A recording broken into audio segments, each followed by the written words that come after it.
कार्ला ते कार्ला तांडा रस्ता मंजूर झाल्याने आमदार अभिमन्यू पवार यांचा सत्कार। 50 वर्षापासूनचा प्रलंबित रस्ता मंजूर झाल्याने कार्ला व कार्ला तांडा ग्रामस्थांनी मानले आभार।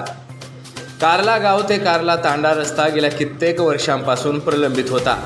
कार्ला तांडा वासियांना या रस्त्यावरून प्रवास करताना अनंत अडचणीचा सामना करावा लागत होता। तांडा ग्रामस्थांना दळणवळणासाठी हा मुख्य रस्ता असल्याने पावसाळ्यात तर या रस्त्यावरून प्रवास करताना तांडा ग्रामस्थांना अनंत अडचणीचा सामना करून प्रवास करावा लागत होता।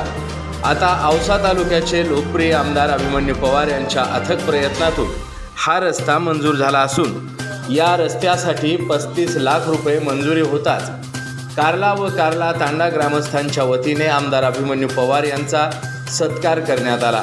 यावेळी बालाजीराव निकम, अशोक काळे, सोनेराव चव्हाण, चंद्रभान जाधव, विजय काळे, शंकर राठोड, बालाजी राठोड, तानाजी चव्हाण, राम चव्हाण, नामदेव चव्हाण, बालाजी चव्हाण, चंदर चव्हाण, काशीनाथ चव्हाण, रामजी राठोड, प्रकाश चव्हाण, सुभाष राठोड, अंकुश जाधव, वसंत जाधव, अनिल राठोड, दिनकर घोडके, हरी जाधव, पंढरी माळी, रवी जाधव, अंकुश जाधव, हंसराज जाधव, अण्णासाहेब जाधव यांच्यासह कार्ला गावचे ग्रामस्थ व कार्ला तांड्यावरील ग्रामस्थ यावेळी मोठ्या संख्येने उपस्थित होते।